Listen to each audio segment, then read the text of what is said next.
Bonjour à tous et à toutes et bienvenue au comptoir japonais. Aujourd'hui encore je serai votre intermédiaire et aujourd'hui j'ai eu un arrivage particulier. Je sais, je vous change vos petites habitudes, mais vous inquiétez pas, vous allez kiffer quand même. En effet, on ne va pas analyser de manga aujourd'hui, mais on va s'intéresser à un archétype du genre. On s'attaque aux transformations iconiques.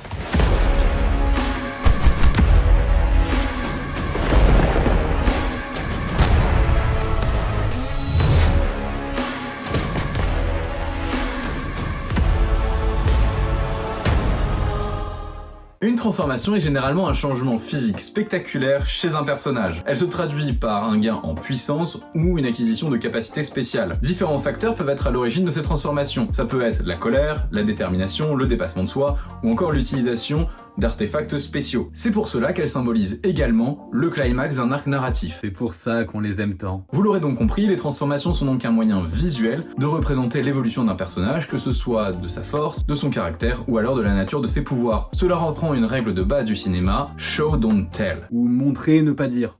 Pour ceux qui ont du mal. En gros, cela consiste pour un réalisateur à montrer les caractéristiques d'un personnage ou d'un environnement grâce à sa mise en scène, plutôt qu'en utilisant une voix off ou des dialogues. En gros, au lieu de faire dire au personnage « Oh mon dieu, la forêt est inquiétante !» eh bien le réalisateur va faire des plans lugubres de la forêt pour nous faire traduire les émotions que ressentent les personnages. Parfois, c'est l'intrigue elle-même qui va amorcer une transformation. Ou alors c'est la détermination du personnage qui va faire en sorte qu'il l'éveillera de lui-même. Cependant, certains mangaka ne sont pas forcément si bons que ça dans cet art et pensent qu'un simple changement de design permettra de faire une bonne transformation. Attends, tu parles de qui là? Donc normalement, les transformations sont censées raconter quelque chose et servent au développement du personnage. C'est pour ça que certaines d'entre elles sont devenues iconiques et ont marqué à jamais l'histoire du manga. Aujourd'hui, on a même des engouements de folie sur les réseaux sociaux. Je ne vais pas spoil, mais la journée du 30 juillet doit parler à un certain nombre d'entre vous. J'ai donc choisi pour cette vidéo 3 transformations dans l'univers du manga qui à mes yeux sont exceptionnelles et je vais essayer de vous expliquer pourquoi. Le Super Saiyan 1 de Sangoku. On va commencer avec du très lourd et sûrement l'une des transformations les plus cultissimement cultes du manga, Goku en SSJ1. On va remettre un petit peu de contexte. Donc nous sommes durant le combat final de l'arc Namek et Goku vient d'envoyer un Genki-Dama surpuissant contre Freezer. Il nous a presque fait le coup de lever les bras au ciel pour lui donner de l'énergie, le Goku. À cet instant, tout le monde pense que le tyran galactique est éliminé à jamais. On pense que le combat est derrière nous et que la galaxie est sauvée. On se relâche, tout comme la tension. Mais cette situation paisible est de courte durée. En effet, Freezer n'a pas eu son coup de grâce et revient plus énervé que jamais et tue Krillin cruellement et sans sommation. En plus de ça, Krillin est déjà mort une première fois durant l'arc Piccolo Daimao. Ceux qui voient que par des BZ, vous le savez pas ça. Il est donc impossible pour nos héros de le ressusciter avec les boules de cristal. Goku entre alors dans une colère noire. Freezer prend son air hautain pour se moquer de la mort de Krillin alors que c'est un guerrier qui a prouvé sa valeur et qui a mis en jeu sa vie à de nombreuses reprises pour sauver la Terre.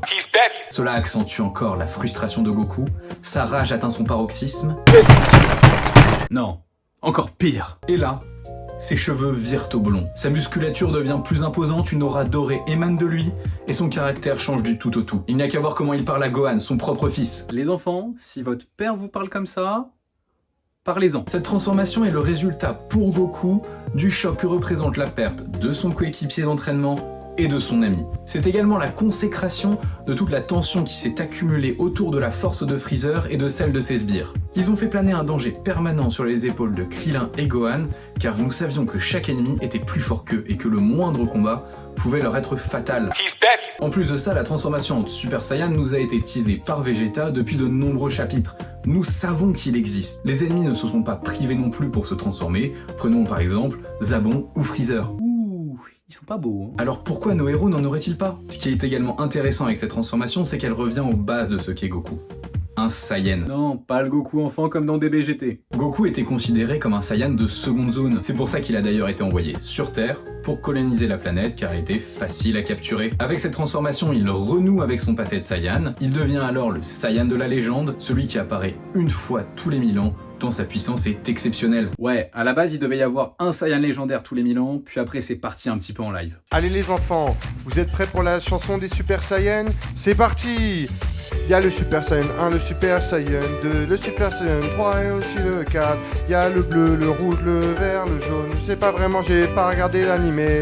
Moi, ce que je voulais, c'est faire conservateur de champ, mais j'ai été recalé. Et pour couronner le tout, le combat qui s'ensuit contre Freezer décuple le ressenti que l'on a avec cette transformation. Bien que dans l'animé, effectivement, les 5 minutes soient un peu longues. Vous l'aurez donc compris, avec le contexte de l'arc, le setup payoff créé par Toriyama, la mort de Krillin, le Super Saiyan est une transformation qui est entrée dans les annales du manga. Le Gear Second de Monkey D. Luffy. Petite remise en contexte, encore une fois, donc, l'équipage au chapeau de paille se rend sur l'île gouvernementale d'Enies Lobby pour sauver leur nakama Nico Robin. La plus belle femme du monde de One Piece. Je veux rien entendre. Elle a été capturée par le CP9, une unité secrète du gouvernement. Dans cet arc, nous en apprendrons également plus sur son passé tragique. Tragique, comme tous les flashbacks de One Piece. Mettez-moi en commentaire celui pour vous qui vous a le plus touché. Et pourquoi elle a décidé de se rendre au gouvernement. Pour la sauver, chaque membre de l'équipage devra affronter un membre du CP9 qui sont extrêmement dangereux. Oda nous l'a bien fait comprendre en proposant un premier combat avec un match-up défavorable qui s'est traduit par la défaite d'un Mugiwara. Exemple, Sanji Khalifa. Les membres de l'équipage vont donc développer de nouvelles techniques pour être plus forts. Ainsi, avec le danger permanent, la défaite qui est envisageable et le contre-la-montre que représente le fait de sauver Robin, eh bien la tension et la sauce de l'arc montent super bien. Ouf. Disons qu'à Enies Lobby, on a quand même bien mangé. Hein. Luffy va donc nous dévoiler un nouveau power-up qui sera accentué par l'utilisation d'Oda de la règle des 3. 3, c'est un chiffre magique en écriture. Pour rendre une intrigue plus palpitante, on peut utiliser ce schéma narratif simple qui va ajouter de l'enjeu, de la tension, du tragique ou la satisfaction. Donc soit on enchaîne 2 victoires pour arriver sur une défaite, cela va accentuer cette dernière car nous ne sommes pas habitués à cela. Ou alors, on peut faire l'inverse. On fait perdre notre héros 2 fois de suite pour le faire revenir plus fort en ayant progressé. Cela rendra sa victoire finale encore plus satisfaisante. À chaque fois, les 2 premières situations viennent mettre en emphase la 3e. Or, Luffy vient d'enchaîner 2 défaites. L'une face à Aokiji, et l'autre face à un match aller face aux membres du CP9. Oda utilise d'ailleurs ce principe régulièrement dans son œuvre. Relisez One Piece en ayant ça en tête et vous verrez, c'est flagrant. Après ces 2 défaites, il sait qu'il est en perte de vitesse et qu'il doit progresser. Et de là, il nous sort cette pose légendaire. Ses jambes commencent à faire bloup bloup, de la fumée s'émane de son corps et il met une drill monumentale à Bluno, un membre du CP9 contre lequel il avait galéré. Luffy nous explique en fait qu'il utilise ses jambes comme des pompes afin d'accélérer son rythme cardiaque et d'amener toutes ses capacités à un niveau supérieur. En effet, il utilise les caractéristiques de son corps en caoutchouc à chacun de ses différents gears. C'est donc cohérent avec le personnage. C'est pas juste changer les cheveux de couleur. Attends, c'est de moi que tu parles là. C'est l'imagination de Luffy et la compréhension de son fruit du démon qui viendra le faire progresser. Néanmoins, il le dira lui-même, cette technique lui fait consommer beaucoup d'énergie. Il dira également que ça réduit son espérance de vie. Cela montre qu'il est prêt à tout pour sauver ses nakamas. Libérez tous mes copains. Les gears sont donc le reflet de la détermination de Luffy à progresser pour protéger ses camarades. Perso, si mon pote il est en prison, je commence pas à faire un plan à la Prison Break pour le libérer, hein. Je le laisse là-bas. Hein. Son équipage, c'est en quelque sorte sa famille. Vous l'aurez compris, pour moi, le Gear Second est un banger absolu en termes de power-up et de transformation. Le design de Luffy ne change pas beaucoup, il a les cheveux un petit peu plus hérissés, de la fumée qui sort de son corps, mais le timing à laquelle cette transformation arrive est tout bonnement parfait. S'ensuit une petite reproduction de la réaction que j'ai eue à 10 ans. Ça n'a aucun sens, putain.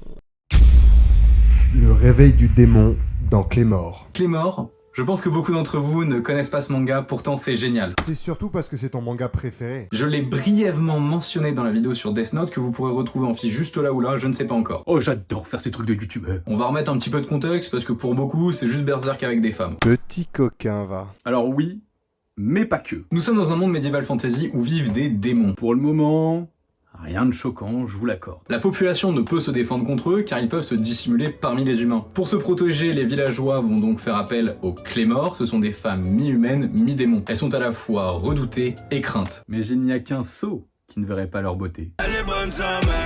Nous allons donc suivre les aventures de l'une d'entre elles. Elle s'appelle Claire. Elle est missionnée dans un village où des démons attaquent la population, les dévorent. Elle va tuer l'avant-dernier membre d'une famille qui s'était transformé en monstre et le dernier survivant de celle-ci va donc suivre Claire dans ses aventures sanguinaires. Il s'appelle Raki. Vous inquiétez pas, j'arrive avec mes transformations, ça vient. Les transformations dans ce manga jouent un rôle important. En effet, ces guerrières peuvent puiser dans leur partie démoniaque pour augmenter leur puissance au combat. Cependant, elles peuvent se transformer définitivement en démons si elles en perdent le contrôle. Ainsi, la transformation n'est pas un objectif en soi, comme dans d'autres classiques du genre. Il faut à chaque fois trouver un équilibre entre puissance gagnée et dégénérescence démoniaque. Ce sont de vrais combats psychologiques que l'on va donc voir dans cette œuvre. Si les guerrières combattent un démon, eh bien il va essayer de les faire devenir elles-mêmes des démons. Rejoins le côté obscur. On a des cookies, hein. Ou si elles se battent face à une sœur d'armes, eh bien c'est une véritable guerre d'épuisement qui commence le moindre faux pas et elles deviennent ce qu'elles ont toujours combattu. Ça serait presque cynique. En plus de ça, le manga présente des créatures démoniaques avec des traits organiques grotesques. Cela permet de rappeler un petit peu l'esthétique horrifique